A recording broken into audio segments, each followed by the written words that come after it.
जिन्हें हकीर समझकर, ये उलमा है ना, उलमा इनको हकीर समझते हैं लोग, जिन्हें हकीर समझकर बुझा दिया तुमने, वही चिराग जलेंगे तो रोशनी होगी। रोशनी चाहते हो तो इन उलमा से इल्म हासिल करो। ना कोई डॉक्टर, ना कोई इंजीनियर, ना कोई वकील, ना कोई हाफिज जी, ना कोई कारी साहब, नाई ज़ालिम दीन कोहना मस्क खतीब, कई किताबों के मुतरजिम व मुअल्लिफ व मुसन्निफ, जमीयत अहले हदीस मुंबई के दाई व बाहिस फ़ज़ीलतुश्शेख इनायतुल्लाह मदनी हफ़िज़हुल्लाह, जो शहर मुंबई से सफ़र करके आप तमामी हज़रात के रूबरू हाज़िर हुए हैं। मैं आपसे बड़े ही अदब व एहतराम से इल्तिमास करता हूँ कि आप तशरीफ़ लाएँ और अपने कीमती खिताब से हम सामाईन को महजूज़ फरमाएँ।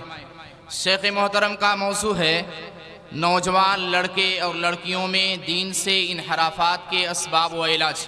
मैं शेख को इस शेर के साथ आवाज़ देता हूँ। सूरज हूँ ज़िंदगी की रमक छोड़ जाऊँगा, सूरज हूँ ज़िंदगी की रमक छोड़ जाऊँगा, मैं डूब भी गया तो शफक छोड़ जाऊँगा। मैं शेख से दरख्वास्त करता हूँ कि शेख आप माइक पर आएँ और अपने खिताब से हम सामाईन को महजूज़ करें। शेख का वक्त है 50 मिनट।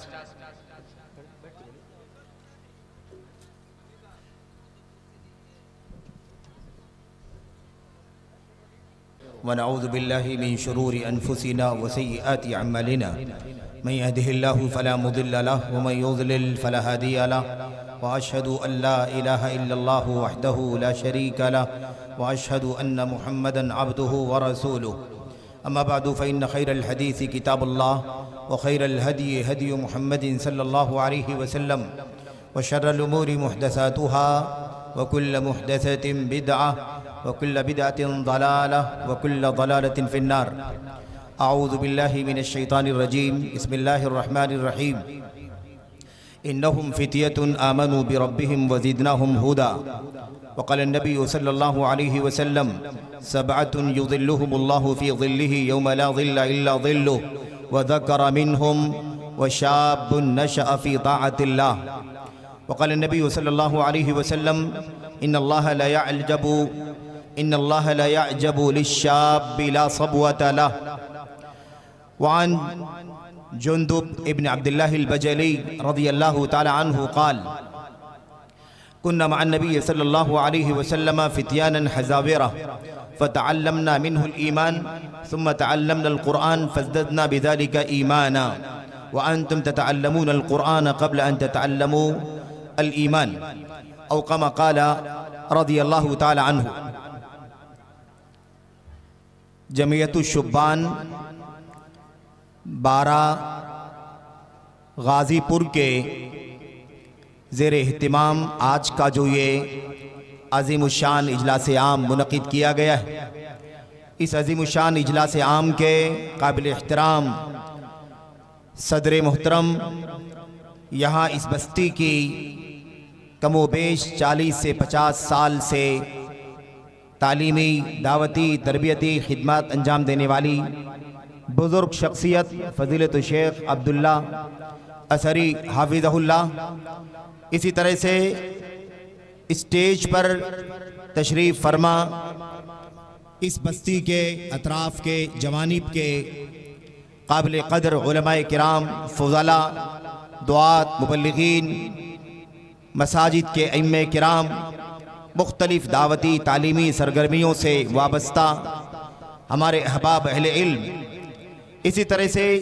जमीयतुश्शुब्बान के हौसलामंद जवानान, खुसूसियत के साथ बिरादरम आमिर उमर साहब और उनकी जो टीम है, जिन्होंने जमीयतुश्शुब्बान के नाम से ये कमेटी कायम की है और पिछले कमोबेश 10 साल या उससे ज़्यादा का अरसा गुजर गया, वो आपकी इस बस्ती में खुसूसियत के साथ इस गांव में किताब व सुन्नत और सलफ़ सालिहीन के मनहज के मुताबिक तालीम का, तरबियत का, दावत का मिशन कायम किए हुए हैं।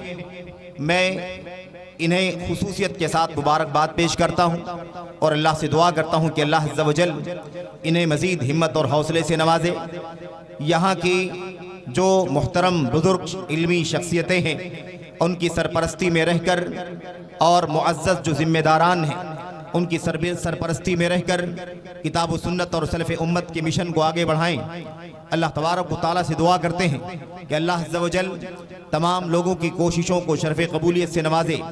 आज का जो इजलास है मेरे लिए सादत की बात है, शरफ़ की बात है कि इन हौसलामंद जवानों ने पिछले 2-3 महीनों से मुसलसल राब्ता करके हमें इस सादत से नवाजने का मौका फराहम फरमाया और अल्लाह तबारक व तआला के फज़्ल व करम से ये सादत मुझे मिल रही है कि मैं आप 12 के अतराफ़ के जवानिब के इस बड़ी तादाद में तशरीफ़ लाए हुए इस इजलास में हाज़रीन, हमारे भाई, हमारे बुजुर्गान, नौजवानान, अजीज़ बच्चे, इसी तरह से हमारी काबिल एहतराम माएँ बहनें जो इस इजलास में तशरीफ़ लाई हुई हैं, इस मौके पर मुझे कुछ बातें जो अर्ज़ करनी है वो आपने सुन लिया कि जवान बच्चों और बच्चियों में होने वाले इन्हिराफात और उसके असबाब क्या हैं, उसका इलाज क्या है।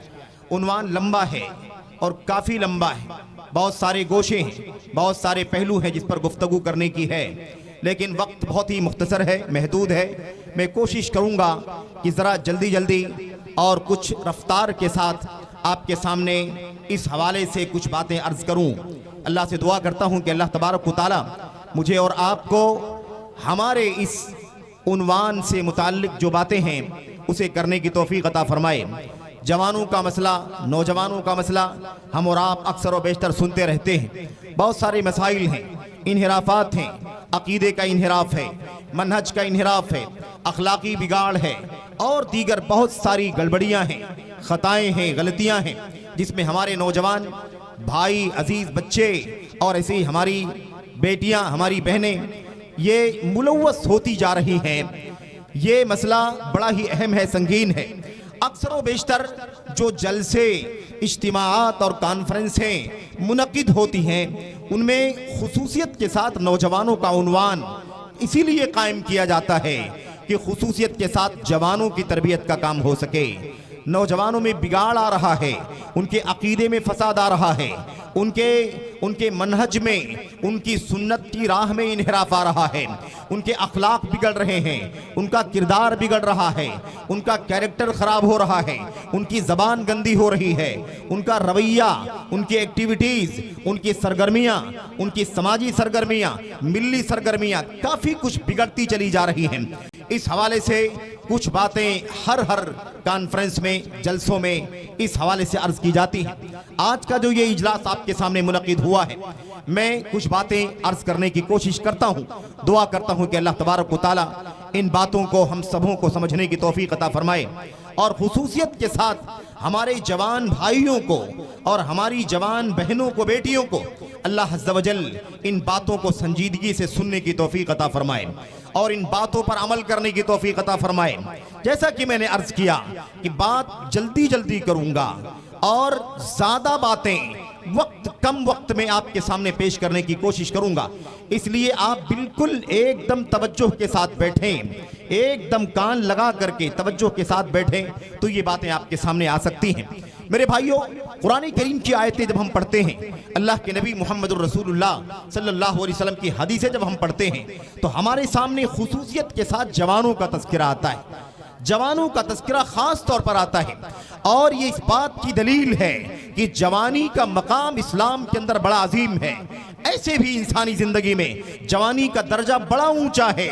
मैं आपको बिल्कुल सरसरी तौर पर बताऊं, इंसान की ज़िंदगी, इस उम्मत के लोगों की ज़िंदगी, अल्लाह के नबी सल्लल्लाहु ने फरमाया अमारु उम्मती मा बैन 60 इला 70 व अक़ल्लुहुम मन यजूज़ु ज़ालिक। अल्लाह के नबी सल्लल्लाहु ने फरमाया मेरी उम्मत के लोगों की उम्रें 60 और 70 साल के बीच में होंगी।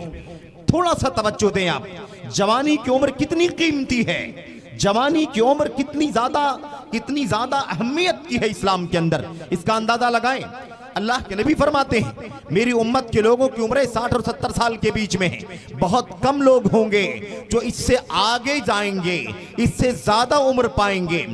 अगर आप 60 और 70 साल के बीच की उम्र ले लें, यानी 65 साल की उम्र तय कर लें, तो अब आइए जरा समझते हैं इंसान बच्चा पैदा होता है, इंसान पैदा होता है, पहला मरहला बचपन का होता है। बचपन पैदाइश से लेकर, अच्छी तरह सुनना, पैदाइश से लेकर 14 साल तक की उम्र को इस्लाम ने बचपन की उम्र कहा है, लड़कपन की उम्र कहा है। अगर कोई निशानी बुलूगत की जाहिर नहीं होती है तो बच्चा माना जाएगा। 14 साल तक बच्चा होगा, 15 साल उसके मुकम्मल हो जाएंगे तो वो बचपन से निकलकर बुलूगत की दहलीज पर कदम रख देगा, यानी वो बालिग माना जाएगा। और बालिग माना जाएगा, इसका माना ये है कि अब शरीयत के अहकाम उस पर लागू हो जाएंगे। नमाज बिल्कुल फर्ज, रोजा बिल्कुल फर्ज, और अगर शराइत मौजूद हैं तो ज़कात और हज की अदायगी भी बिल्कुल फर्ज। अगर वो कोताही करेगा, गुनहगार होगा, मुजरिम होगा, अल्लाह तबारक व तआला के यहाँ सजा का मुस्तहिक होगा। तो 14 साल तक की उम्र को बचपन कहा जाता है। 15 साल की उम्र से जवानी शुरू हो जाती है। ये जवानी कब तक रहती है मेरे भाइयों? मजबूत जवानी, एकदम खरी जवानी कब तक रहती है? कुरान करीम में अल्लाह तबारक व तआला फरमाता है हत्ता इज़ा बलगहु व बलग 40 हत्ता इज़ा बलग अशुद्धहु व बलग 40 सना। जब बच्चा धीरे धीरे मजबूत होता है और बढ़ते बढ़ते 40 साल की उम्र को पहुंच जाता है। ये 40 साल की उम्र जो है ये आखिरी उम्र है कड़ियल जवानी की। मजबूत जवानी की उम्र क्या है? 40 साल। तो 15 साल से शुरू होकर के 40 साल तक की उम्र को जवानी की उम्र कहा जाता है। जवानी की उम्र उसके बाद ढलना शुरू हो जाती है। 41 से लेकर 50 साल तक की उम्र को कहूलत की उम्र कहा जाता है, जिसमें जवानी होती है और जवानी धीरे धीरे कमजोर होती है और धीरे धीरे इंसान के अंदर बुढ़ापा आना शुरू होता है। ये 40 साल से 50 साल तक। उसके बाद 50 साल तक से लेकर के 65 साल की उम्र तक, 70 साल की उम्र तक, या उसके आगे जितनी उम्र इंसान को मिलती है, इस उम्र को बुढ़ापे की उम्र कहा जाता है। अब मैं आपको बताना चाहता हूं, बचपन 14 साल है। बचपन कितना साल है? 14 साल है। जवानी कितने साल है? 26 साल है। और उसके बाद कहूलत की उम्र, अधेड़ उम्र जो है वो 10 से 11 साल है। और उसके बाद बुढ़ापे की उम्र जो है ये 15 साल से 20 साल है। ये 14 साल, ये 26 साल, ये 10 से 11 साल और ये 15 से 20 साल। अगर आप इसको अच्छी तरह से गौर करें तो सबसे लंबा पीरियड अल्लाह तबारक व तआला ने जवानी को अता फरमाया। 25 से 26 साल की उम्र ये कड़ियल जवानी की उम्र होती है। इसका पीरियड अल्लाह तबारक व तआला ने लंबा रखा है। इससे इस बात का पता चलता है कि अल्लाह तबारक व तआला के यहाँ जवानी की उम्र की बड़ी कीमत है। मेरे भाइयों, मेरे जवान भाइयों, जवान बच्चों और मेरी काबिले एहतराम जवान बहनों, बेटियों, आपको यह समझना है कि आपकी इस उम्र को अल्लाह तबारक व तआला ने लॉन्ग रखा है, लंबी उम्र अता फरमाई है। सब पीरियड कम है, बचपन कम है, अधेड़ उम्र कम है, बुढ़ापा कम है, लेकिन सबसे लंबा पीरियड अल्लाह तबारक व तआला ने 26 साल का अरसा जवानी को अता फरमाया है। इसलिए कि जवानी बहुत कीमती है। मजबूती की उम्र होती है, अकल मजबूत होती है, आदा और जवारे सलामत होते हैं, इंसान बहुत कुछ करने की ताकत रखता है, हिम्मत रखता है, हौसला रखता है, बहुत कुछ कर सकता है। ये जवानी की कीमत है अल्लाह तबारक व तआला के यहाँ। और दीन इस्लाम के अंदर अगर आप दाखिल हो जाएं, इस्लाम में जवानी की कीमत कितनी है तो इसका अंदाजा लगाने के लिए हमने आपके सामने 1-2 आयतें हदीसें पढ़ी हैं। और मैं बिल्कुल जल्दी से मैं उस उन्वान पर आना चाहता हूं, जवान बच्चों और बच्चियों में पाया जाने वाला इन्हिराफ, बिगाड़, फसाद और उसका इलाज क्या हो सकता है। मैं जल्दी दाखिल होना चाहता हूं। मैं थोड़ी सी बात अर्ज करता हूं, इस्लाम में जवानी की कीमत कितनी है। कुरान करीम में अल्लाह ने जवानी का जिक्र किया, जवानों का जिक्र फरमाया। अल्लाह के नबी ने हदीसों के अंदर भी जवानी का जिक्र फरमाया, जवानों का जिक्र फरमाया। इसका मतलब यह है इस्लाम में जवानों की बड़ी कीमत है, इस्लाम में जवानों की बड़ी अहमियत है। अल्लाह तबारक व तआला कुरान करीम में अहले असहाबे कहफ के बारे में इरशाद फरमाता है। सब लोग जानते हैं असहाबे कहफ का वाकया सूरह कहफ के अंदर तफसील से बयान किया गया है। उनके बारे में अल्लाह तबारक व तआला फरमाता है इन्नहुम फित्यतुन आमनू बिरब्बिहिम व ज़िदनाहुम हुदा। अल्लाह तबारक व तआला फरमाता है वो जवानों की जमात थी, वो अहले कहफ जो थे, वो गार वाले वो कहफ वाले जो थे वो जवानों की जमात थी। इन्नहुम फित्यतुन, यकीनन वो जवान थे। आमनू बिरब्बिहिम, वो अपने रब पर ईमान लाए थे। और वज़िदनाहुम हुदा, अल्लाह फरमाता है हमने उनको मजीद हिदायत अता फरमाई थी। अल्लाह ने जवानों का तज़किरा फरमाया है, उनके ईमान का तज़किरा फरमाया है, उनके हिदायत का तज़किरा फरमाया है। इसका मतलब यह है ईमान वाला जवान हो, ईमान वाला जवान लड़का हो, ईमान वाली जवान लड़की हो, ये जवान बच्चे और बच्चियां, ये जवान बेटे और बेटियां उम्मत की मिल्लत की, ये अल्लाह तबारक व तआला के यहाँ बड़ी अहमियत की है। शर्त क्या है? ईमान वाला होना चाहिए। शर्त यह है कि हिदायत वाला होना चाहिए। मेरे भाइयों, बात होती, वक्त होता तो मैं वक्त अगर होता, वक्त इजाजत देता तो मैं बात करता आपके सामने सरसरी तौर पर। आप सुन लें, हजरत इब्राहिम खलीलुल्लाह अलैहिस्सलाम का तज़किरा आया हुआ है कुरान करीम के अंदर। आप वाकया जानते हैं हजरत इब्राहिम अलैहिस्सलाम ने किस तरह से वक्त की हुकूमत से टक्कर ले लिया, वक्त की हुकूमत से टक्कर ले लिया, नमरूद से, और तौहीद और ईमान के मामले में अपने घर के लोगों से बगावत बोल ले ली। बाप से भी इख्तलाफ हो गया, कौम से इख्तलाफ हो गया, बुत परस्ती के खिलाफ खड़े हो गए, शिर्क के खिलाफ खड़े हो गए, तौहीद की दावत देने के लिए उठ करके आ गए पूरी हिम्मत के साथ, पूरी जुरत के साथ। अल्लाह तबारक व तआला ने नक्शा खींचा है, जब उन्होंने बुतों को तोड़ दिया, मूर्तियों को तोड़ दिया, और उसके बाद कौम के लोग बात करने लगे, तो पता चला कि ये कारनामा एक जवान बच्चे का कारनामा है। क्या कहा उन लोगों ने? उन्होंने कहा फतन समिअना फतन यज़कुरुहुम, हमें याद है एक जवान लड़का है जो हमारे बुतों का तज़किरा करता रहता था, हमारे देवी देवताओं का नाम लेता रहता था, उनकी मजम्मत करता रहता था। शायद उसी ने हमारे देवी देवताओं की ये दुर्गत बनाई होगी। पता ये चला इब्राहिम जवान थे, जवानी में ईमान का कारनामा अंजाम दिया था। इब्राहिम जवान थे, कौम के लोग जानते थे ये तौहीद का आलम बुलंद करने वाला एक जवान है जिसका नाम इब्राहिम है, और कौम के लोग ये भी जानते थे ये तौहीद के खिलाफ शिर्क से टक्कर लेने वाला, बुत परस्ती को बेनकाब करने वाला, और इन देवी देवताओं की बेबसी को बेनकाब करने वाला, इनकी कमजोरी को, इनकी हकारत को बेनकाब करने वाला एक कारनामा अंजाम देने वाला है। वो जवान इब्राहिम नाम का है। पता ये चला कुरान करीम में अल्लाह तबारक व तआला ने इन जवानों का तज़किरा फरमाया। अल्लाह के नबी की हदीसों को अगर आप देखें तो अल्लाह के नबी सल्लल्लाहु ने फरमाया था 7 किस्म के लोग क़यामत के दिन बिला हिसाब, 7 किस्म के लोग क़यामत के दिन अर्श इलाही के साए में जगह पाएंगे। अल्लाह के अर्श के साए में जगह पाने वाले, साये अर्श के मकीन 7 किस्म के लोग होंगे। अल्लाह के नबी ने उन 7 लोगों में से एक उसका भी तज़किरा फरमाया जो जवान है। अल्लाह के नबी ने फरमाया वो शाबुन नशअ फी ताअतिल्लाह, एक जवान भी अल्लाह के अर्श के साये में जगह पाएगा। जो जवान कैसा होगा? जिसकी परवरिश अल्लाह के इताअत में हुई हो। याद रखो जवानी की कीमत जरूर है, ताकत की, जवानी की उम्र की कीमत भी है, लेकिन इस्लाम के अंदर जब आ जाएंगे, हम मुसलमान हैं, इस्लाम के अंदर जब हम आ जाएंगे तो जवानी की कीमत कब होगी? जब जवानी ईमान के साथ हो, जब जवानी हिदायत के साथ हो, जब जवानी इताअत के साथ हो, जब जवानी की परवरिश, जवान की परवरिश अल्लाह तबारक व तआला की इबादत और उसकी इताअत की बुनियाद पर हुई हो, तब अल्लाह तबारक व तआला के दीन में जवानों की बड़ी कीमत है। देख रहे हैं आप, एक जवान हाँ वो लड़का हो या लड़की हो, अगर उसकी तरबियत, उसकी परवरिश, उसका पलना बढ़ना अगर अल्लाह तबारक व तआला की इताअत की बुनियाद पर हुआ हो तो अल्लाह तबारक व तआला उसे अपने अर्श के साए में क़यामत के दिन जगह अता फरमाएगा। जवानों अपना मकाम समझो, अपना मकाम समझो।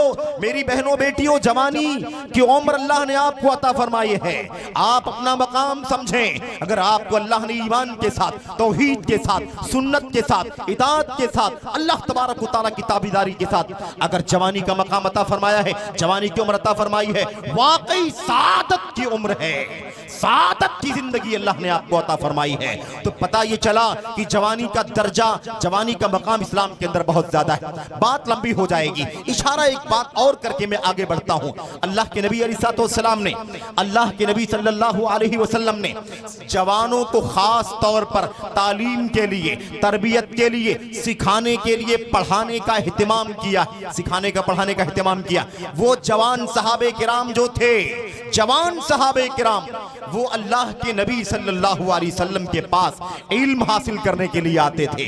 मैं तफसीलात बाद में जिक्र करूंगा अगली गुफ्तगू में, लेकिन इशारा करना चाहता हूं। मालिक बिन हुवैरिस रज़ी अल्लाह ताला अन्हु, हजरत मालिक बिन हुवैरिस मशहूर सहाबी हैं, बयान करते हैं अतैना नबी सल्लल्लाहु अलैहि वसल्लम व नहनु शबाबतुन मुतकारिबून फ़अक़मना इंदहु 20 लैला। लंबी हदीस है। अल्लाह के नबी अलैहिस्सलाम का वाक़या जिक्र करते हैं। हम जवान थे, हम क्या थे? हम अल्लाह के नबी अलैहिस्सलाम की खिदमत में आए, हम जवान थे, मुतकारिबून, करीब करीब उम्र वाले जवान थे। कोई 18 साल का, कोई 17 साल का, कोई 19 साल का, कोई 20 साल, करीब करीब उम्र के जवान थे। हम लोग अल्लाह के नबी अलैहिस्सलाम की खिदमत में हाजिर हुए। किस लिए आए थे? इल्म हासिल करने के लिए। और ये नुक्ता याद रखना मेरे भाइयों, आप भी और बहनें भी याद रखें कि ये जवान थे, इल्म हासिल करना चाहते थे। इल्म हासिल करने का जज्बा जवानों में होना चाहिए। और इल्म हासिल करने के लिए कहां जाना चाहिए? इल्म हासिल करने के लिए वो सहाबा मुहम्मदुर रसूलुल्लाह सल्लल्लाहु अलैहि वसल्लम की खिदमत में आए। ए अल्लाह के नबी, हम जवान हैं, आपसे इल्म हासिल करना चाहते हैं, हमें ईमान सिखाइए, हमें अकीदा सिखाइए, हमें फराइज सिखाइए, हमें हलाल और हराम की तालीम दीजिए। नबी करीम सल्लल्लाहु अलैहि वसल्लम के पास वो जवान आए थे। आपने सिखाया, पढ़ाया और तकरीबन 18-19 दिन, 20 दिन तक वो रहे। और उसके बाद इल्म हासिल करके जब उन्हें घर जाने की चाहत हुई तो अल्लाह के नबी ने फरमाया, जाओ अपने घर बार में लौट जाओ, लेकिन याद रखना वो ईमान व अकीदा जो सीखा है वो बाकी रखना, जो नमाज का फरीजा सीखा है उस पर कायम रहना। ऐसा नहीं कि सीख लेना और भूल जाना, और उसके बाद उस पर अमल भी करना और उसे लोगों को सिखाना, लोगों को तालीम देना। ये पैगाम देकर के अल्लाह के नबी अलैहिस्सलाम ने जवानों को रुखसत फरमाया था। मेरे भाइयों, हमने आपके सामने जुंदुब रज़ी अल्लाह ताला अन्हु की एक हदीस पढ़ी है, जरा उसका भी तज़किरा आ जाए, फिर मैं आगे की बात करता हूं। अल्लाह के नबी अलैहिस्सलाम हजरत जुंदुब बिन अब्दुल्लाह अल-बजली रज़ी अल्लाह ताला अन्हु बयान फरमाते हैं। मेरे भाइयों, अच्छी तरह सुनना, इसके अंदर बड़ा ज़ाब्ता बयान किया गया है, ज़ाब्ता कायदा बयान किया गया है।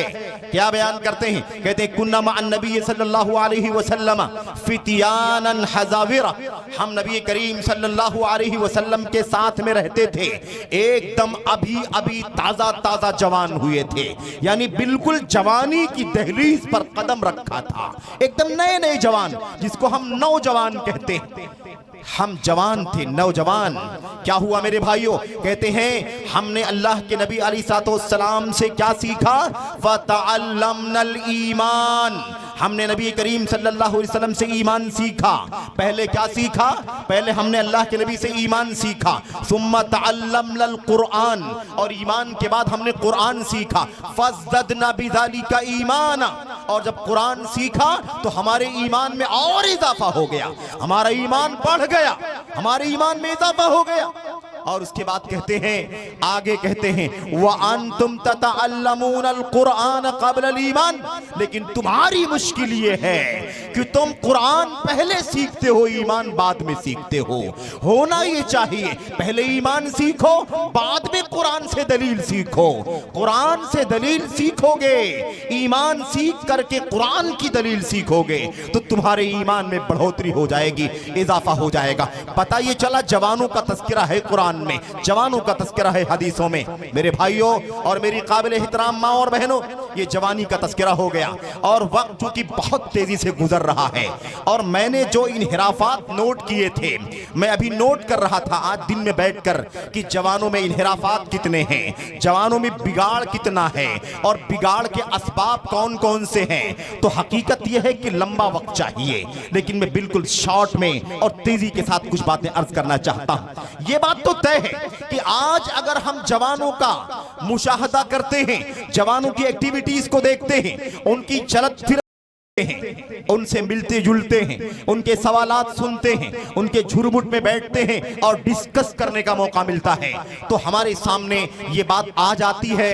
कि जवानों में बड़े इन्हिराफात पाए जाते हैं। इन्हिराफ जानते हैं ना? इन्हिराफ का मतलब होता है सीधे रास्ते से हट करके इधर उधर चला जाना।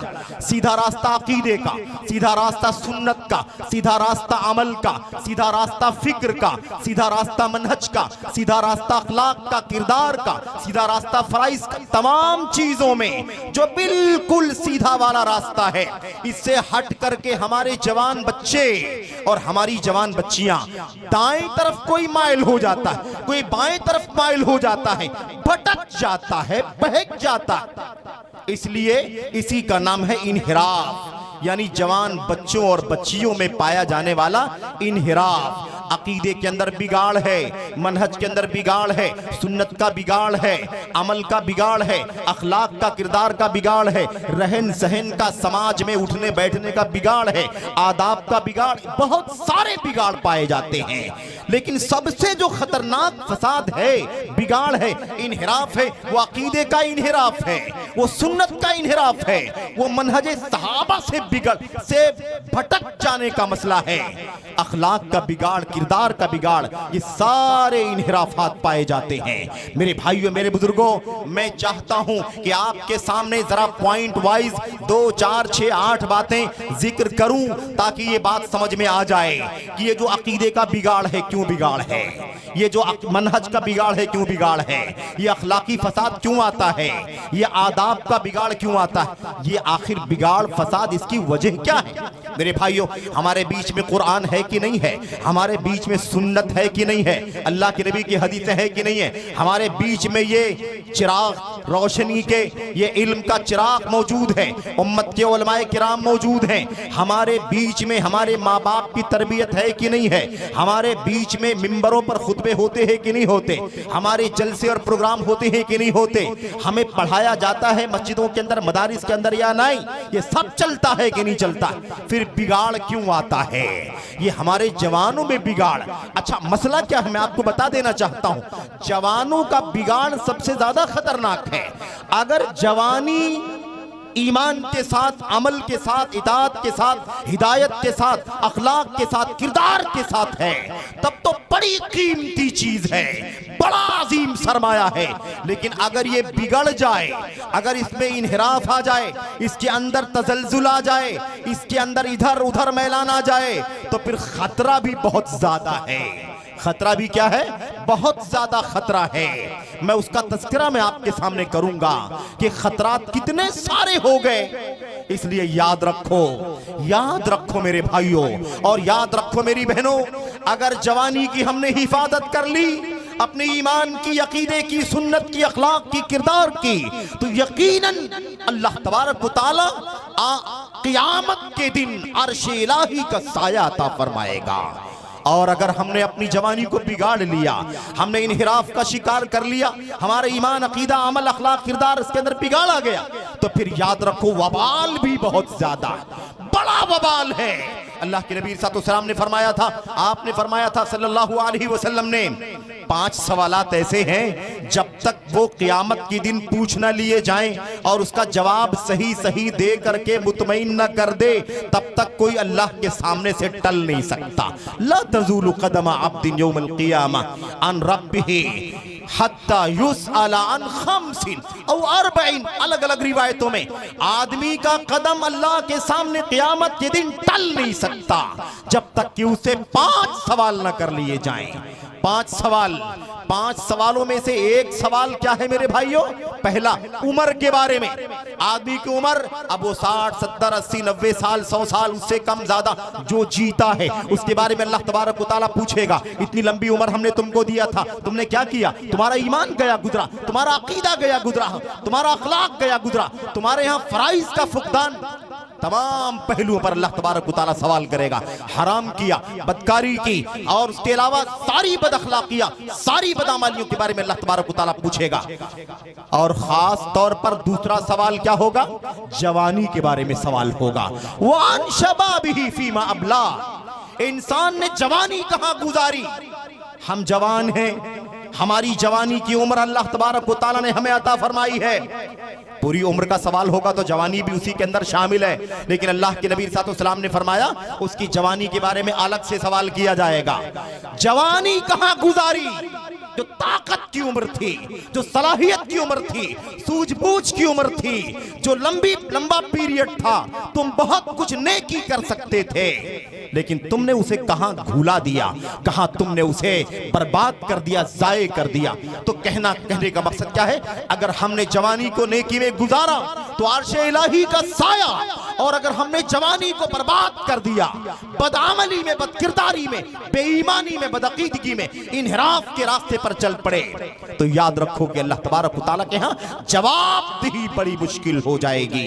अवलम नुअम्मिरकुम मा यतज़क्करु फीही मन तज़क्कर व जाअकुमुन नज़ीर।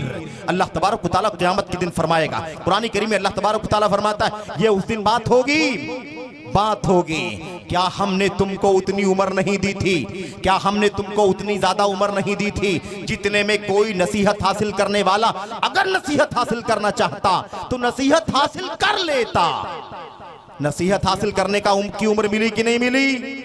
पढ़ने की उम्र है, अकल है, सलामती है, सेहत है, तंदुरुस्ती है, कुव्वते बाजू है। जवानी की उम्र अल्लाह तबारक व तआला ने अता फरमाई।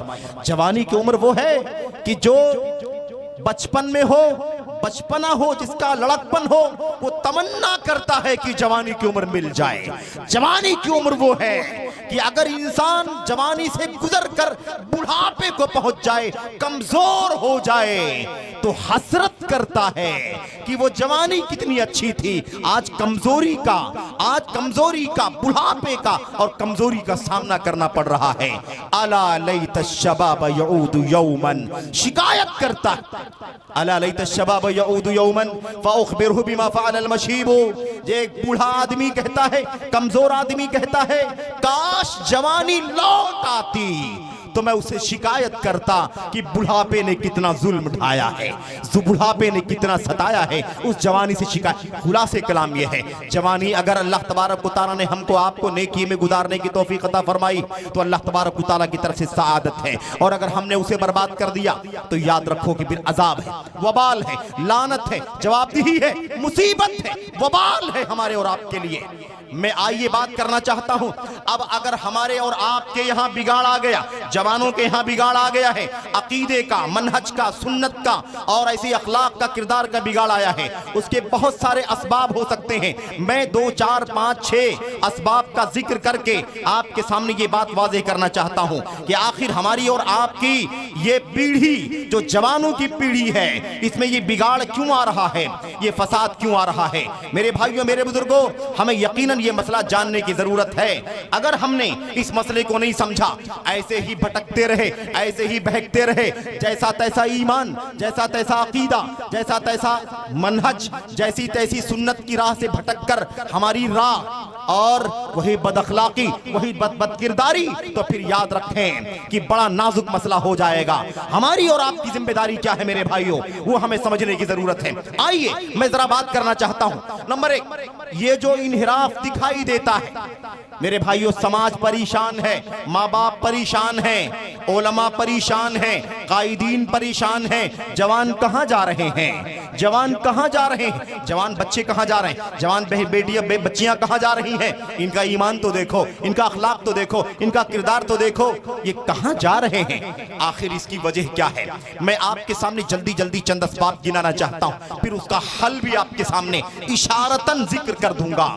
नंबर 1, ये जो बिगाड़ दिखाई दे रहा है, इसके पीछे बहुत सारे असबाब हैं, बहुत सारे कारण हैं। यहाँ हमारे सामने बड़ी तादाद में बुजुर्ग भी बैठे हुए हैं, जो जवानों के बाप भी हैं, जवानों के दादा भी हैं, और यहाँ हमारी बहुत सारी माएं बहनें बैठी हुई हैं, जो बहुत सारे जवान बच्चों और बच्चियों की माँ हैं, दादियां हैं, सरपरस्त हैं। आप तमाम बड़ी तादाद में गार्जियन बैठे हुए हैं, यहाँ उलमा बैठे हुए हैं। मैं सबको मुखातब करना चाहता हूं और अल्लाह से दुआ करता हूं कि अल्लाह तबारक व तआला सबों को इस मिशन में अपनी अपनी जिम्मेदारी अदा करने की तौफीक अता फरमाए।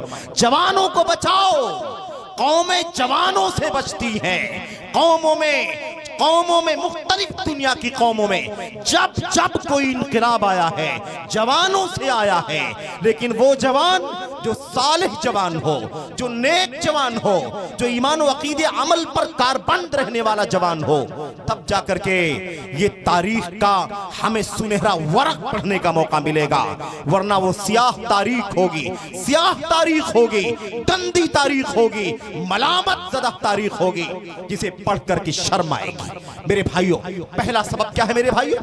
पहला सबब है दीन से जिहालत। दीन से जिहालत।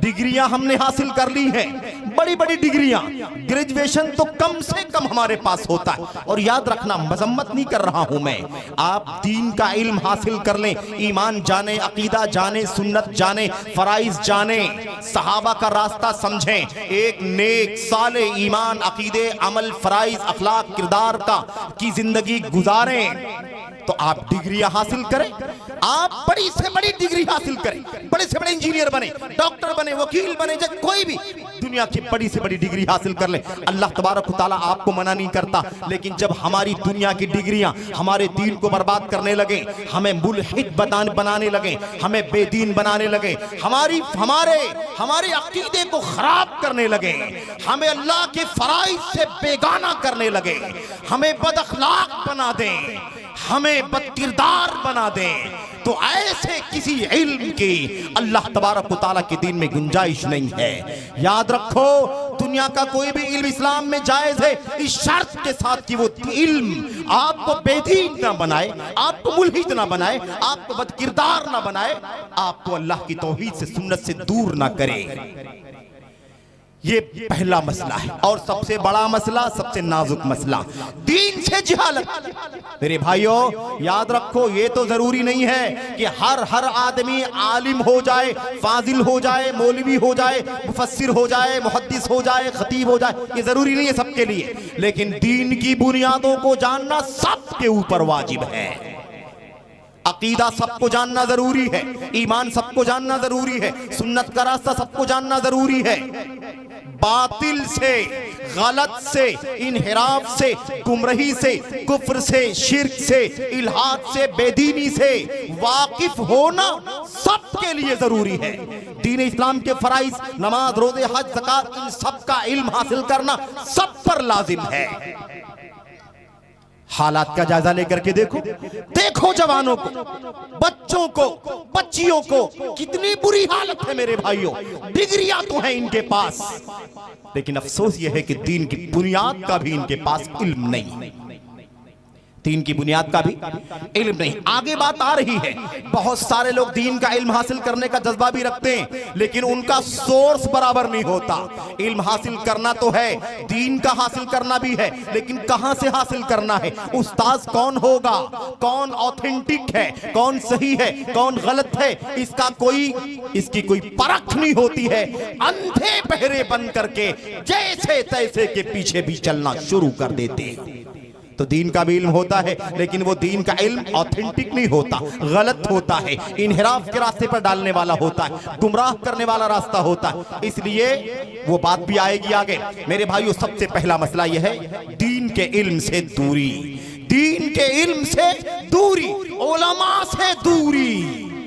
बहुत सारे लोग हैं, इनको हर आदमी पसंद आता है, लेकिन उलमा नहीं भाई, ये उलमा के चक्कर में मत पड़ो, ये तो हलाल हराम करते रहते हैं। आपको ये कहेंगे हलाल, आपको ये कहेंगे हराम है, आपकी जिंदगी मुश्किल में डाल देंगे, सुबह शाम फतवे जड़ते रहते हैं। उलमा से दूर होने की बात करते हैं। मुसलमानों सुन लो, उमूमी तौर पर सब, और जवानों खास तौर पर सुन लो, अगर दुनिया में नबी था तो सारी उम्मत के लिए मर्जा था, और दुनिया में नबी नहीं बचा तो नबी के दुनिया से जाने के बाद अब नबी के कायम मकाम उम्मत के सच्चे उलमा हैं। अगर आपने उलमा से रिश्ता काट लिया, आप बेगाना हो गए, उलमा से दूरी अख्तियार कर ली, याद रखो, गुमराही से, ज़लालत से दुनिया की कोई ताकत नहीं बचा सकती। इल्म से वाबस्ता हो जाओ, दीन का इल्म हासिल करो, ईमान का, अकीदे का, सुन्नत का, सहाबा का इल्म हासिल करो, और सच्चे उलमा से इल्म हासिल करो। इधर उधर मत भटको मेरे भाइयों, उन्हीं से इल्म हासिल करो जो अंबिया अलैहिस्सलाम के सच्चे वारिस हैं। नंबर 1। नंबर 2, दूसरा जो सबब है जवानों के बच्चियों के भटकने का, बहकने का, इधर उधर चले जाने का, वो दूसरा सबब क्या है मेरे भाइयों? वो है खाली वक्त, फ्री टाइम। कोई काम नहीं है, कोई मशगूलियत नहीं है, फराग ना कोई दुनिया का। बहुत सारे लोगों के पास कोई दुनिया का भी काम नहीं, कोई दीन का भी काम नहीं है, वो सारा टाइम इधर उधर पास करते हैं।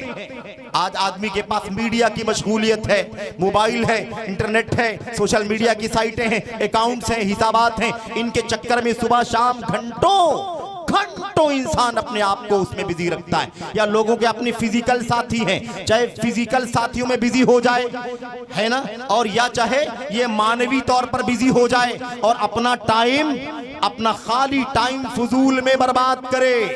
याद रखें, अल्लाह के नबी मोहम्मद रसूलुल्लाह सल्लल्लाहु अलैहि वसल्लम ने फरमाया था, आपने फरमाया था, 2 नेमतें ऐसी हैं जिनमें ज्यादातर लोग धोखे में रहते हैं। ज्यादातर लोग धोखे में रहते हैं। किसमें? 2 नेमतों में। एक नेमत है फराग, एक नेमत है सेहत और तंदुरुस्ती, और दूसरी नेमत है खाली वक्त। अब ये सेहत और तंदुरुस्ती का भी मसला है। जवानी तो सेहत का नाम है, तंदुरुस्ती का नाम है, ताकत का नाम है, और खाली टाइम ये सबसे बड़ा दूसरा सबब है जिसकी वजह से इन्हिराफ आता है। खाली ज़हन शैतान का मरकज हुआ करता है। और मुझे याद आती है बात मेरे भाइयों, मुझे याद आती है बात, हजरत अब्दुल्लाह इब्न मसूद रज़ियल्लाहु ताला अन्हु ने कहा था, उन्होंने कहा था, इन्नी लअमकुतुल मरअ, इन्नी लअमकुतुर रजुला अराहु फारिगन ला फी दुनिया वला फी दीन। मुझे उस आदमी से सख्त नाराजगी है, मुझे उस आदमी से सख्त गुस्सा आता है, नाराजगी होती है, जिसे मैं फालतू देखता हूं, फारिग देखता हूं। कोई काम नहीं है उसके पास, ना कोई दुनिया का काम है उसके पास, ना कोई दीन का काम है उसके पास। इतनी बेतौफीकी होती है ना बसा औकात मेरे भाइयों, कि जवानी है, ताकत है, कुव्वत है, सब कुछ इंसान कर सकता है, लेकिन ना दुनिया का काम करता है, ना दीन का काम करता है। एक नमाज का टाइम चला जाता है, दूसरी नमाज भी चली जाती है, तीसरी, चौथी, पांचवी, कोई नमाज पढ़ने की भी उसे मस्जिद में जाकर के तौफीक नहीं होती है, कोई काम भी नहीं, और अल्लाह के दीन की, अल्लाह की इबादत की अदायगी के लिए फुर्सत भी नहीं, कोई काम भी नहीं और अल्लाह के दीन पर अमल करने की फुर्सत भी नहीं। ऐसे बहुत सारे लोग हैं। मैं मुख्तसर बात करके बात आगे बढ़ाता हूं। तीसरा सबब जो है इन्हिराफ का, गुमराही का, वो क्या है मेरे भाइयों? वो है बुरी सोहबत, गलत संगत जो होती है। अल्लाह के नबी मोहम्मद रसूलुल्लाह सल्लल्लाहु अलैहि वसल्लम ने इस मसले को समझाया है, अपनी हदीसों के अंदर ये मसला अच्छी तरह समझाया है। और आप सब जानते हैं अल्लाह के नबी ने अच्छे साथियों की और बुरे साथियों की मिसाल दी है कि नहीं दी है? बुरा साथी अल्लाह के नबी ने फरमाया कैसा होता है? जैसे कोई भट्टी जलाने वाले के पास बैठे, बुरा साथी उसी की हैसियत है। बुरे साथी की हैसियत कैसी है? जैसे कोई भट्टी जलाने वाले के पास बैठे, भट्टी धौंक रहा हो तो या तो कोई चिंगारी आ जाएगी, कपड़े को आग लगा देगी, या कम से कम अगर आग नहीं लगेगी तो धुआं आएगा, कोयला आएगा, और किसी ना किसी तरह से उलझन में रहेगा वो। ये हैसियत है किसकी? बुरे साथी की। अच्छे साथी की मिसाल क्या है? अल्लाह के नबी ने फरमाया मेरे भाइयों, इतर फरोश, खुशबू बेचने वाला, खुशबू, अगर खुशबू बेचने वाले के पास बैठोगे, उसे अपना साथी बनाओगे, तो वो खुशबू या तो दे देगा, एक पाहा लगा करके दे देगा, आप इस्तेमाल कर लेंगे, और अगर नहीं भी देगा तो उसके साथ बैठ करके कम से कम खुशबू तो मिलेगी। अच्छा साथी बड़ी नेमत है, याद रखो मेरे भाइयों और मेरी काबिल एहतराम माँ और बहनों, आपको दोनों पहलू पर यह देखना है आपका साथी कौन है, फिजिकली आपका साथी कौन है, और मानवी तौर पर मीडिया के जरिए से आपका साथी कौन कौन है। किसके साथ उठते बैठते हैं, किसके साथ चलते फिरते हैं, किसके साथ खाते पीते हैं, किसके साथ रास्ता जाते हैं, सफर करते हैं, और सोशल मीडिया के जरिए से कौन कौन आपका फ्रेंड है, कौन कौन आपकी लिस्ट में है, किसको सुनते हैं, किसके साथ बैठते हैं। और सिंपल बात कर रहा हूं मेरे भाइयों, ताकि सिंपल और आसान लबो लहजे में ये बात समझ में आ जाए। साथी बुरा होगा, उसका असर इंसान की जिंदगी पर होगा। जैसे अच्छा साथी अच्छा असर डालता है, ऐसी बुरा साथी बुरा असर डालता है। अल्लाह तबारक व तआला ने कुरान करीम के अंदर नक्शा खींचा है, क़यामत का दिन होगा, क़यामत का दिन होगा, अच्छा साथी बुरा साथी, इसका अंदाजा लगाओ। जो लोग गुमराह हो गए, भटक गए, काफिर हो गए, मुशरिक हो गए, क़यामत के दिन अल्लाह तबारक व तआला उनसे हिसाब किताब लेगा, पूछेगा। वो अल्लाह के सामने खड़े होकर के क्या कहेंगे? कहेंगे इन्ना अताअना सादतना व कुबराअना फअदल्लूना सबीला। अल्लाह हमने फला फला की बात को मान लिया, हमने अपने बड़ों की बात मान लिया, अपने सरबराह लोगों की बात मान लिया, हमने अपने ऊंचे ऊंचे लोगों की बात मान लिया, इन लोगों ने हमें गुमराह कर दिया। ऐसे ही वो क्या कहेंगे? कहेंगे ऐ अल्लाह अगर हमने फला को अपना साथी न बनाया होता, या लैतनी लम अत्तखिज़ फुलानन खलीला, एक काश मैंने फला को अपना दोस्त न बनाया होता। उसको मैंने दोस्त बनाया, उसने मेरा ईमान बर्बाद कर दिया। मैंने उसको दोस्त बना लिया, चाहे फिजिकली दोस्त बना लिया या सोशल मीडिया पर दोस्ती कर ली, फ्रेंड बना लिया। काश मैंने उस फला को अपना दोस्त ना बनाया होता, उसे मुझने मेरा ईमान खराब कर दिया, अकीदा खराब कर दिया, मेरी सुन्नत बिगाड़ दिया, मुझे तो गुमराह कर दिया, मुझे खारजी बना दिया, मुझे राफिजी बना दिया, मुझे हदीस का इनकार करने वाला बना दिया, मुझे सहाबा को गाली देने वाला बना दिया, मुझे उलमा से नफरत करने वाला बना दिया, मुझे फला फला फला फला रास्ते पर डाल दिया। अच्छे साथी बुरे साथी, मुसलमानों, नौजवान साथियों, अजीजों, बेटों, बच्चों, बच्चियों, आपसे ये दरखास्त है, अपील है, अभी से तय करो कि अपना साथी ईमान, अकीदे, अमल की बुनियाद पर मुंतखब करोगे। आपका साथी कौन होना चाहिए? आपका साथी कौन होगा? आपका दोस्त कौन होगा? किसके साथ उठेंगे बैठेंगे, किसके साथ सोशल मीडिया पर राब्ता कायम करेंगे, ये सब आपकी जिम्मेदारी है। इसलिए कि खतरा है, आज तो बड़ा खतरा है। सोशल मीडिया के जरिए से खास तौर पर आपसे दोस्ती होगी और उसके बाद आपको वो मुनहरिफ बना देगा, आपको ईमान से निकाल देगा, आपको आपका अकीदा खराब कर देगा, आपको सहाबा के रास्ते से मुनहरिफ कर देगा, आपको सुन्नत से भटका देगा, आपको न जाने कौन कौन से आपके अक्ल में, आपके दिल में न जाने कौन कौन से जरासीम डाल देगा। इसलिए साथी आपका कौन हो, इसका आपको बड़े एहतिमाम के साथ फैसला करना जरूरी है। मेरे भाइयों, चौथा मसला जिसका सरसरी जिक्र आ चुका है, वो मसला है मीडिया का फितना। मीडिया का फितना इंसान को नहीं पता ये ईरान का है कि तुरान का है, ये मशरिक का है कि मगरिब का है। इंसान सोशल मीडिया पर राब्ते में आ जाता है, सोशल मीडिया पर राब्ते में आ जाता है। कितने लोगों ने अखलाक बर्बाद कर लिए, कितने लोगों ने अपनी आबरू बर्बाद कर ली, कितने लोगों ने अपनी जिंदगी अजीरन कर ली, कितने लड़कों ने, लड़कियों ने, मैं अखलाक की बात कर रहा हूं, शादी के नाम पर, निकाह के नाम पर, दोस्ती के नाम पर न जाने कितनी आबरू लुट चुकी है। और अगर अकीदे की बात करें, ईमान की बात करें, अमल की बात करें, अखलाक की बात करें, तो फिर लंबी तफसीलात है।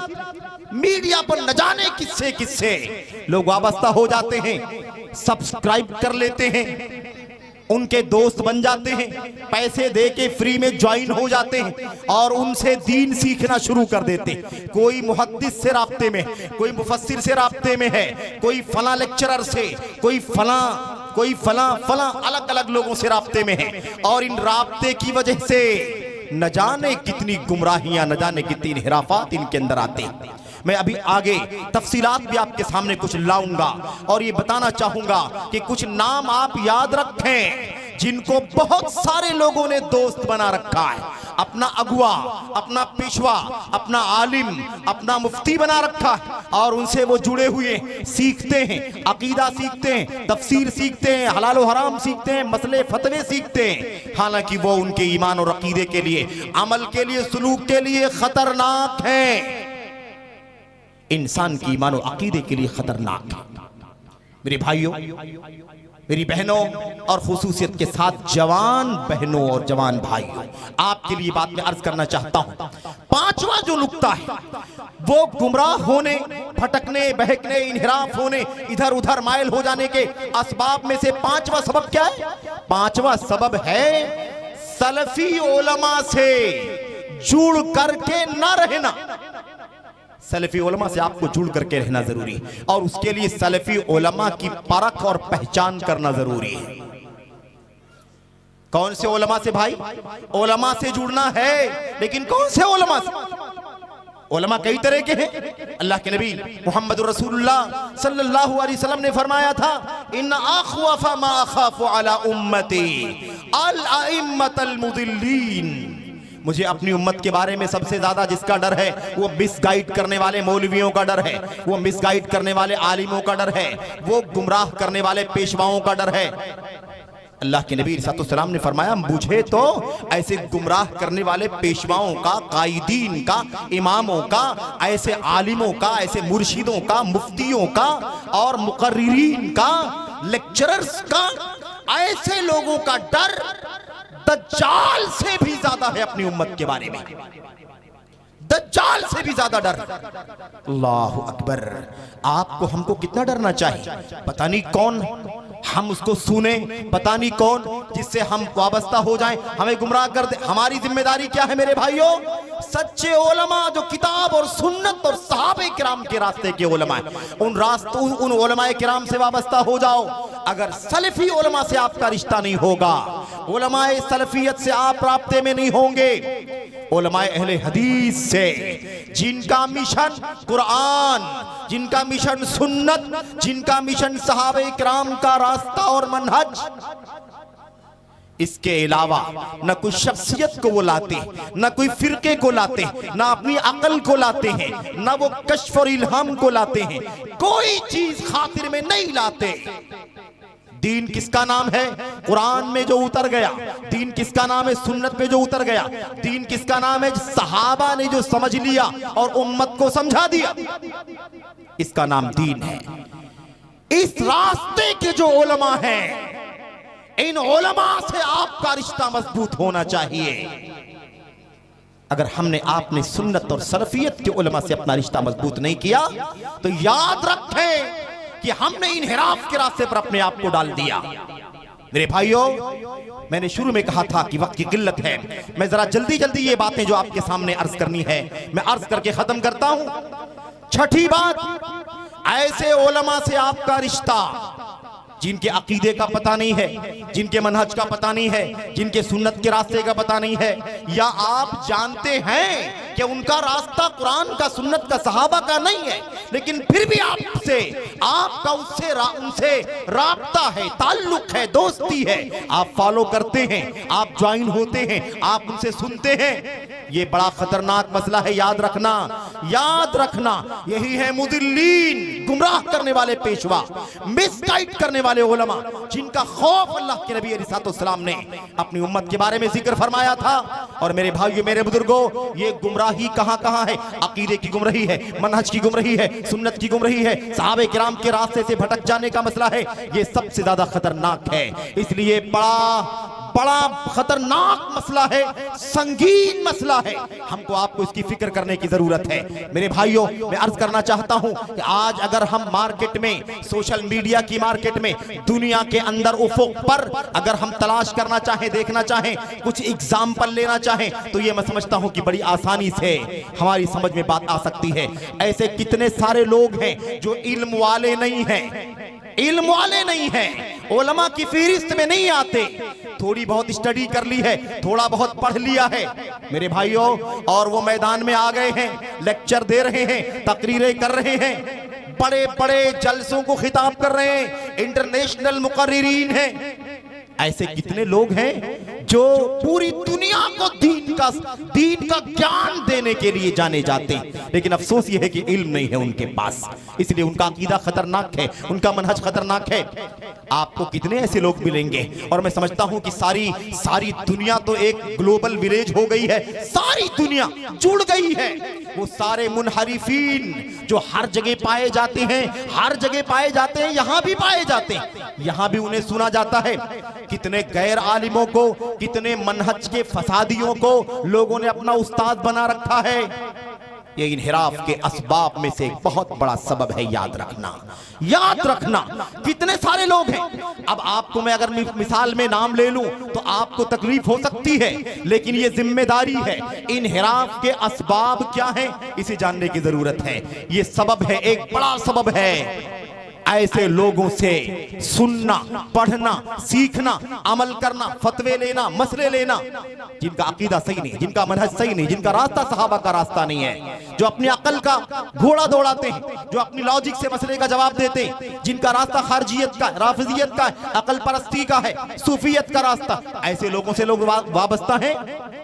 बड़ी तादाद आज हमारे बंबई शहर के डॉक्टर जाकिर नाइक साहब की शागिर्द बनी हुई है। डॉक्टर जाकिर नाइक साहब डॉक्टर हैं, हमें इनकार नहीं है, बहैसियत MBBS डॉक्टर वो काबिल एहतराम है, लेकिन वो आलिम कब हो गए, वो अकीदा कब बताने लगे, तफसीर कब बताने लगे, हदीस कब सिखाने लगे, हलाल और हराम की तालीम कब देने लगे, उसके लिए कौन सी डिग्री है, कौन से असातिज़ा है उनके पास, कहां पढ़ा, कहां सीखा। यही वजह है मेरे भाइयों कि अगर लिस्ट बनाए तो 50 सफ़हात कम पड़ेंगे। अकीदे का फसाद उम्मत में फैलाया, मनहज का फसाद उम्मत में फैलाया, हलाल और हराम का फसाद उम्मत में फैलाया। सलफी उलमाए किराम से कोई रिश्ता नहीं। जितने असातिज़ा हैं सब खारजियत के रास्ते पर चलने वाले, इखवानियत के रास्ते पर चलने वाले, अकल के घोड़े दौड़ाने वाले, ऐसे लोगों के उस्ताद, ऐसे लोग उनके उस्ताद हैं। और वो हमारे बहुत सारे जवानों के, बच्चों के और बच्चियों के उस्ताद हैं, उनके सबसे बड़े फेवरेट लीडर। याद रखना, ये गुमराही के इन्हिराफ के रास्तों में से एक रास्ता है। पड़ोसी मुल्क के दूसरे डॉक्टर का भी तस्करा कर देना जरूरी है, जो पूरी दुनिया के मुफस्सिर माने जाते हैं। उर्दू दुनिया में इन्हीं के उस्ताद, इन्हीं डॉक्टर जाकिर नाइक के उस्ताद डॉक्टर इसरार साहब, समझ रहे हैं। और तफसीलात का तो मौका नहीं है। अकीदे का फसाद है, मनहज का फसाद है, फिक्र का फसाद है। सिर्फ अकल और लॉजिक से बात करना उनका काम है। कुरान की आयतों की तफसीर कुरान से नहीं, कुरान की आयतों की तफसीर हदीसों से नहीं, कुरान की आयतों की तफसीर अपनी लॉजिक से, दानिश्वरी से, अपनी अकल से। ये तरीका है। कितने सारे लोग हैं जो उनसे जुड़े हुए हैं, वाबस्ता हैं, सुनते हैं सुबह शाम। अहले हदीस हो, जवानों, अल्लाह की कसम, सवेरा है, अभी सवेरा, जल्दी से तौबा करके अलग थलग हो जाओ, अभी सवेरा है। ये रोशनी के उलमा है सुन्नत के, सलफियत के। इनसे इल्म हासिल करो, इनसे अपने आप को बर्बाद न करो, अपने अकीदे को, अपने मनहज को तबाह होने से बचाओ। खबरदार मेरे भाइयों, ये फिक्र जो है ना, अभी आ रही है बात, खैर मैं बात भी खत्म करना चाहता हूं। बतौर मिसाल आपके सामने हमने जिक्र किया, और ऐसे बहुत सारे लोग हैं। और हमारी माए बहनें भी पड़ोसी मुल्क की बहुत सारी औरतों को भी फॉलो करती हैं। उसमें निकाहत हाशमी है, फरहाद हाशमी है। और अभी आज हमारे कुछ नौजवान साथियों ने एक नाम और बताया, मैं नहीं चाहता कि उसका नाम लूं, लेकिन मैं बताना चाहता हूं कि फासिद अकीदा, गया गुजरा अकीदा, गया गुजरा मनहज, गए गुजरे मसाइल। वो कहती है कि शियों से दोस्ती रखना कौन से ऐब की बात है, क्या शिया मुसलमान नहीं है? वो कहती है, कौन कहता है कि बर्थडे मनाना गलत? ये हदीस दलील है, ये हदीस दलील है। सब मनमानी, सब मनमानी मेरे भाइयों। किसी को हक नहीं पहुंचता कि किताब और सुन्नत के दलाइल का अपनी अकल से इस्तेमाल करके मसला बताने की कोशिश करे, उम्मत को अकीदे और मनहज में, हलाल और हराम में मिसगाइड करने की कोशिश करे। किसी को हक नहीं पहुंचता। खबरदार, अगर आपने ये जुर्म किया तो आप याद रखें कि आपकी जिंदगी में इन्हिराफ आ जाएगा, बहक जाओगे, भटक जाओगे मेरे भाइयों, मेरे अजीजों, मेरे भाइयों। छठा मसला क्या है? सातवां नुक्ता जो मेरे सामने है वो क्या है? इन्हिराफ के असबाब में से एक सबब क्या है मेरे भाइयों? बहुत ज्यादा इमोशन। हमारे जवानों में बड़ी गर्मी दिखाई देती है, जज्बातियत। इल्म नहीं है, मसला मालूम नहीं है, लेकिन जज्बातियत बहुत है। अरे यहाँ ऐसा हो रहा है, वहां ऐसा हो रहा है, 5000 किलोमीटर, 10,000 किलोमीटर दुनिया में यहाँ जुल्म हो रहा है, वहां जुल्म हो रहा है। अब यहाँ वहां जुल्म हो रहा है, उस बेचारे को अपनी खबर नहीं, अपने घर की खबर नहीं, उसका ईमान व अकीदा कैसा, उसका अमल कैसा, उसे इसकी परवाह नहीं है। उसे परवाह लगी है कि फला मुल्क में जुल्म हो रहा है, वो फलस्तीन पर ऐसा हो रहा है, फला जगह ऐसा हो रहा है। ये जज्बातियत जो है ना, जज्बातियत, ये भी इनहिराफ के असबाब में से एक सबब है। वक्त नहीं है, बताना चाहता हूं, अल्लाह के नबी सल्लल्लाहु अलैहि वसल्लम ने कुरान की तिलावत करने में भी जज्बातियत को बर्दाश्त नहीं किया है। कोई कहे कि मैं डेली कुरान करीम की तिलावत करके खत्म करूंगा, अल्लाह के नबी ने सहाबी को मना फरमाया, आपने फरमाया नहीं, इतनी जज्बातियत नहीं चलेगी, आप एक महीने में खत्म करो। याद रखें, इसलिए जज्बातियत ये गुमराही के इनहिराफ के असबाब में से। आठवां सबब ये है कि इंसान दुनिया की तरफ माइल होता है। कितने सारे लोग हैं मेरे भाइयों, घराना उलमा का है, बाप आलिम है, दादा आलिम है, घर के अंदर खानदान के लोग बहुत सारे इल्म और दीन से जुड़े हुए लोग हैं, लेकिन होता क्या मेरे भाइयों, दुनियादारी गालिब आ गई है। उसके यहाँ फराइज का भी एहतमाम नहीं होता, फराइज का भी, हलाल और हराम की कोई तमीज नहीं होती, बस दुनिया दुनिया, माली माली, माल की फिक्र होती है। इसकी वजह से भी दुनियादारी गालिब आती है और दुनिया की हवस, दुनिया की लालच इंसान को गुमराह कर देती है। खवारिज जो ना, खवारिज खारजी फिरका जो इस्लामी तारीख का पहला फिरका और सबसे खतरनाक फिरका है, इसकी ज़हनियत भी दुनिया की हवस और माल के सिवा कुछ नहीं, इसीलिए गुमराह हुए। मेरे भाई बात में खत्म कर रहा हूं। आखिरी बात क्या है? आखिरी बात यह है कि गुमराही की एक वजह यह है कि लोग कुरान और सुन्नत को अपनी अकल से समझने की कोशिश करते हैं। दुनिया में जितने फिरके वजूद में आए, सबके इनहिराफ का, मुनहरिफ फिरके, सबके इनहिराफ का एक मुश्तरक सबब है। वो सबब है अपनी अक्ले मुजर्रद का इस्तेमाल करना, अक्ली घोड़ा दौड़ाना, मनमानी, अपनी दानिशवरी, अपनी लॉजिक का, अपने टैलेंट का इस्तेमाल करना और उसी से दीन को, उसी से अकीदे को, उसी से हलाल और हराम को परख करके अमल करना शुरू कर देना। इसलिए जितने फिरके गुमराह हुए, अकीदे के फिरके से लेकर अस्मा व सिफात की फिरकों से लेकर अमल सुलूक के फितनों तक जितने फिरके गुमराह हुए, और भी असबाब हो सकते हैं, एक मुश्तरक सबब है, वो है अकल का घोड़ा दौड़ाना, अपनी लॉजिक का इस्तेमाल करना। इसकी वजह से इनहिराफ पैदा हुआ है। आखिरी बात यह है कि इनहिराफ के असबाब में से एक सबब यह है कि जो हिदायत, रहनुमाई, गाइडेंस के जिम्मेदार हैं, उन्होंने अपनी जिम्मेदारियां सही मानों में अदा नहीं किया है, कोताही हुई। माँ बाप की जिम्मेदारी है, कोताही करते हैं, उलमा की जिम्मेदारी है, हमसे कोताही होती है। ये भी एक बहुत बड़ा सबब है कि हम अपने जवानों को नहीं आगाह कर पाते सही मानों में कि सही अकीदा क्या है, सही मनहज क्या है, कौन सा दीन है जो आपको दुनिया में अमन व अमान और आखिरत में जन्नत और अल्लाह की मगफिरत का मुस्तहिक बनाएगा। हम सही मानो अपनी जिम्मेदारी अदा नहीं कर पाते, कोताहियां होती हैं। इसलिए कोई इसको अपना उस्ताद बनाता है, कोई उसको बना लेता है, कोई उससे वाबस्ता हो जाता है, कोई इससे वाबस्ता हो जाता है, और मुख्तलिफ अंदाज से लोग मनमानी अपनी मर्जी के मुताबिक सिलेक्शन करके दीन को सीखने, दीन का इल्म हासिल करना सीखना शुरू कर देते हैं, और फिर नतीजा ये होता है इनहिराफ आ जाता है, भटक जाते हैं, बहक जाते हैं। इस तरह के मेरे भाइयों बहुत सारे असबाब हैं और बहुत सारी तफसीलात हैं, इसका ये मौका नहीं है। अल्लाह से दुआ करता हूं कि अल्लाह तबारक व तआला इन जवानों को, बेटों को और बेटियों को, बच्चों को और बच्चियों को अल्लाह तबारक व तआला इनहिराफात से, ज़लालत से, गुमराही से, बहकने से, भटकने से अल्लाह तबारक व तआला बचने की तौफीक अता फरमाए। जो असबाब हैं, इन असबाब से अपने आप को बचाने की तौफीक अता फरमाए। इसका हल जो है, इलाज जो है, अल्लाह तबारक व तआला हमें उसे जल्द से जल्द अपनाने की तौफीक अता फरमाए। काबिल इसके की नासूर बन जाए, काबिल इसके की ये इनहिराफात लाइलाज बन जाए, इंसान डूबता चला जाए और न जाने किस वादी में अल्लाह तबारक व तआला उसे फेंक दे जहां से लौट करके भी आना मुश्किल हो जाए। अल्लाह तबारक व तआला से दुआ करते हैं कि अल्लाह ताला हमें और आपको हिदायत की तौफीक अता फरमाए, इनहिराफ से, ज़लालत से अल्लाह तआला बचने की तौफीक अता फरमाए। उन तमाम जिम्मेदारान, उलमा, मुंतजिमीन, कमेटी के अफराद और आप तमाम हजरात के शुक्रिया के साथ अल्लाह से दुआ करते हुए अपनी बात खत्म करता हूं कि अल्लाह अज़्ज़ व जल इस मजलिस को हम सब के हक में बाबरकत बनाए। अल्लाह अज़्ज़ व जल इस मजलिस को हम सब की मग़फ़िरत का जरिया बना दे।